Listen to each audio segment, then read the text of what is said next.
Welcome, children.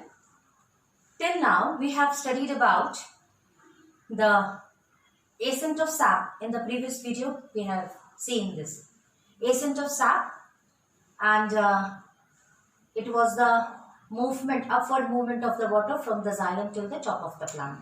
Okay, and then we saw the forces that is applied in the ascent of sap, and that was capillary force, root pressure, transpirational pull, and force of cohesion and adhesion. Now, we saw that capillary force is not enough. Even root pressure is also not enough because it is giving only a pressure of 2 to 3 atmospheric pressure. And then finally we saw that the movement of water from the xylem till the top of the plant will take place with the help of the transpirational pull and force between the molecules of the water and the force of attraction between the molecules of the water and wall of the xylem. So we have completed all this thing, and only 2 or 3 experiments are left in the lesson. So today we will start with experiment. Your experiment number 1 that I have to teach you is to demonstrate root pressure. And this experiment is your activity 7 given on page number 50. Okay. So how to see that a root pressure is generated? For this we have to take a potted plant. Okay. Now this is a potted plant. Take a plant and cut the plant till its stem, so that there is only stem. So what is this? This is the stem. Okay. And as soon as we cut the stem, we have to close this stem with a rubber cork. So it is a rubber stopper. Same here. And then, okay, after cutting this, we have to put a glass rod and we have to cover that or fix that glass rod with a rubber stopper. Clear? Now this is the glass rod. And finally, we have to connect the glass rod with a manometer. Now see, what is this manometer? Manometer is an instrument which used to measure the pressure. Generally, it used to measure the gas pressure. Okay. And this manometer is filled with mercury. So what is this red one? This is the mercury. I am writing Hg. Clear? Now the things are clear to you. So take a potted plant, cut the plant, cover the plant with a glass rod and fix the glass rod to the manometer. Now, after some time, we will see that the level of the mercury has risen up. So this shows that a pressure has been generated from here, and because of the pressure, the mercury moves down from here and the level of the mercury will rise up till here. This is called as root pressure. Okay. So this shows that because we have already cut the plant, so we are not discussing about the whole plant. We are seeing only the root. So what has happened? The root has generated a pressure, and because of the pressure, the level of the mercury has risen up. So this is your experiment number 1. Clear? Your next experiment is to show that root absorbs water. Okay, again I have to draw the figure. Now, the next experiment is your activity 8 given on page number 53. Okay, now see, the experiment is to show that roots absorb water. Clear? Now what we have to do in this case, we'll take 2 test tubes. This is your test tube A and test tube B. Next step, fill both the test tubes with equal amount of water. Suppose I have filled the water till here and till here. Okay. So this is the second step. Third, take a young plant along with its root and insert that plant inside the test tube. Clear? Now suppose I took this young plant and kept the plant inside the test tube.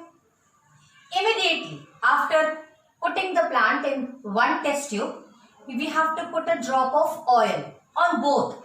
Okay. Now suppose I put the drop of oil like this. Here also I put a drop of oil. Now why we add oil?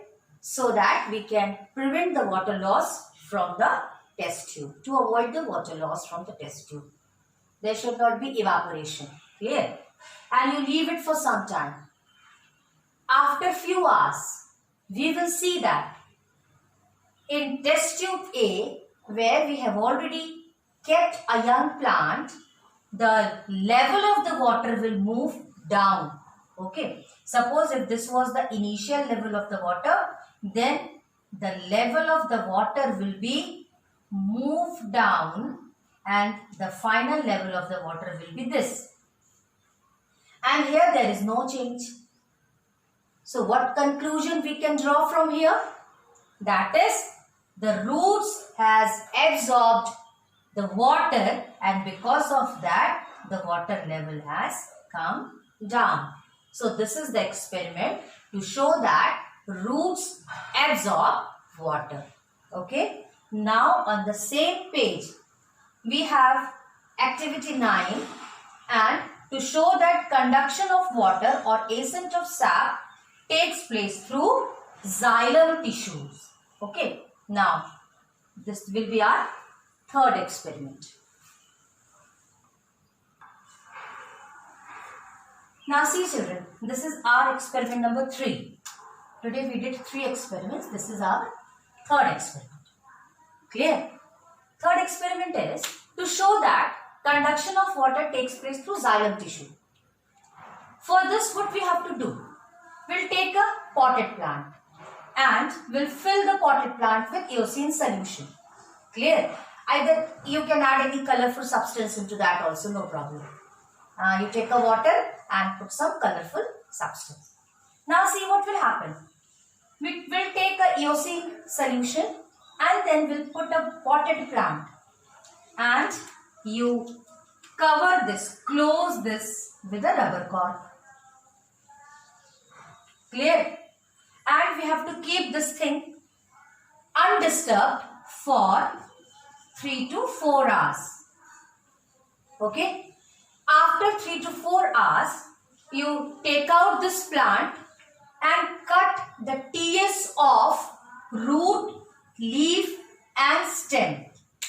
Like after taking out, we'll cut the TS of the root, we'll take a small piece of a stem and the TS of a leaf. And we will see that, if we will see them under the microscope, we can see that only the xylem tissues has stained red and others are not red. So this shows that this is the xylem tissue only which used to take the water up. Okay. So this is all about the experiment number 3. Now children, we have completed everything. In your book, you have to do some exercises, and the exercises are define the following terms. Clear? So I am giving you some questions to note down. And your question number 1 is define. Now children, you note down define, diffusion, okay, osmosis. Although you have to prepare the notes, whatever I am teaching you, okay, you sit along with a notebook and whatever I am teaching you, you note down that. And then you do these questions in your exercise book. Turgor pressure. Clear? We have already read too many things. Osmotic pressure.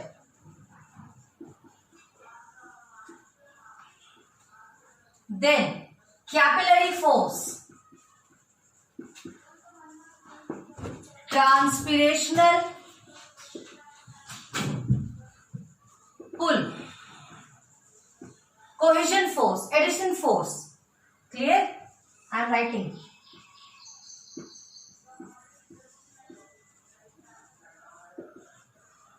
You write down the definition of all these terms. After that, your question number 2 that you have to do in the notebook will be give differences between the following. And your differences are, I am telling you, note down, tonoplast and plasma membrane. I have already taught you. Differentiate between tonoplast and plasma membrane. Okay. Then turgidity and flaccidity.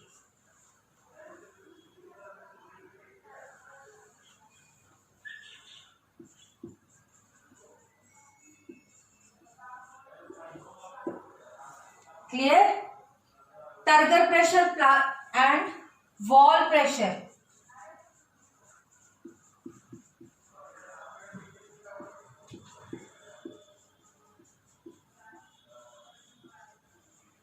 After that, plasmolysis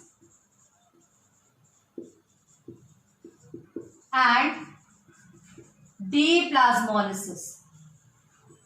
Note down all these questions, okay? This is differentiation and this is the definition.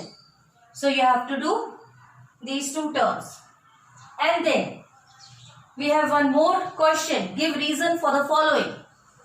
And the terms are, okay, it is given on page number 55. You can do it. Like your first give reason is resins swell up when kept in water. I taught you, I gave you the reason because of the endosmosis. Okay. Grapes shrink when kept in honey. Now you can write down. Root hair become flaccid when too much chemical fertilizers are added to the moist soil around it. Then, freshwater fish cannot survive in seawater. The body of marine fish often bursts when placed under tap water. All these are related with the concentration of the solution. Now you have to think where is the higher concentration and where is the lower concentration.